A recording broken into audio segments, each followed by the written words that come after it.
Assalamualaikum warahmatullahi wabarakatuh. Perkenalkan, nama saya Wiwi Sarwiti dari SMK Negeri 1 Rokan 4 Koto, Provinsi Riau. Halo sahabat belajar, apa kabar semuanya? Dalam kesempatan kali ini, saya akan membahas tentang perubahan materi. Dan ada dua tujuan pembelajaran yang ingin dicapai pada kesempatan kali ini. Yang pertama, sahabat belajar semuanya dapat membedakan perubahan materi, yaitu perubahan materi fisika dan perubahan materi kimia.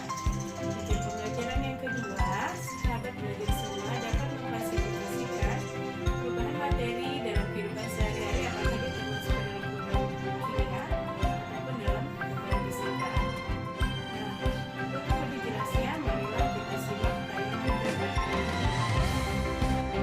Materi dibagi menjadi dua bagian. Yang pertama disebut dengan perubahan fisika, yang kedua disebut dengan perubahan kimia. Perubahan fisika yaitu suatu perubahan yang tidak menghasilkan zat baru, sedangkan perubahan kimia merupakan suatu perubahan yang menghasilkan zat baru dengan sifat yang berbeda dari zat asal. Kemudian apa saja sih yang termasuk ke dalam perubahan fisika? Yang pertama yaitu perubahan wujud, yang kedua pelarutan. Sedangkan contoh daripada perubahan kimia ada pembakaran dan ada korosif. Lihat perubahan wujud. Sebagaimana kita ketahui, wujud materi di alam terbagi menjadi tiga, yaitu wujud gas, padat, dan cair. Nah, materi-materi ini bisa berubah wujud dari satu wujud ke wujud yang lain tanpa membentuk materi yang baru. Dan ini masuk ke dalam perubahan fisika. Perubahan materi wujud padat menjadi gas itu lazim disebut dengan menyublim. Sedangkan dari gas menjadi padat itu kita sebut deposisi atau mengkristal. Kemudian ketika materi padat menjadi cair, maka lazim disebut dengan mencair. Sedangkan dari cair menjadi padat, itu disebut dengan membeku.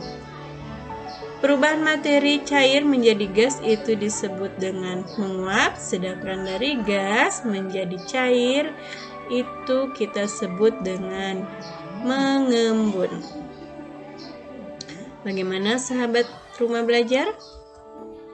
Agar sahabat rumah belajar lebih memahami, kita lihat contoh-contoh perubahan fisika yang ada dalam kehidupan sehari-hari. Yang pertama contohnya adalah es menjadi air. Ini lazim disebut dengan mencair. Karena di sini pada peristiwa es menjadi air ini terjadi perubahan wujud dari padat menjadi cair. Di sini tidak terjadi perubahan materi yang baru, hanya wujudnya saja yang berubah. Kemudian contoh lainnya yaitu gula dilarutkan di dalam air. Ketika suatu zat melarut, partikel-partikelnya menyebar sehingga tidak tampak lagi. Namun zat itu tidak berubah jadi zat lain ya sahabat rumah belajar. Jadi ketika gula ini larut dalam air, gula ini tidak berubah menjadi zat lain, melainkan dia terlarut. Zat itu jika larutan ini diuapkan, partikel-partikel zat terlarut akan mengumpul kembali. Kemudian contoh berikutnya, kayu yang berubah menjadi kursi.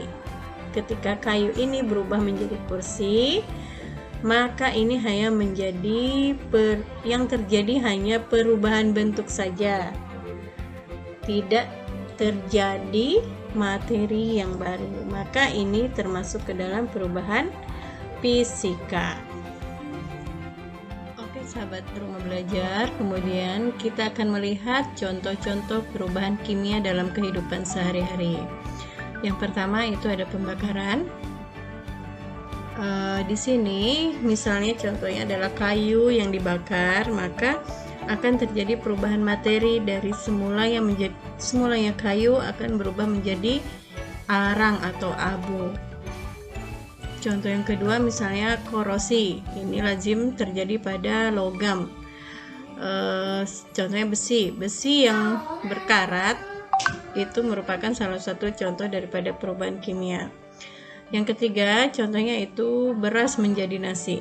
Nah, beras menjadi nasi ini juga salah satu contoh perubahan kimia, di mana beras dan nasi merupakan jenis materi yang berbeda. Nah, sahabat belajar, demikianlah pemaparan tentang perubahan materi.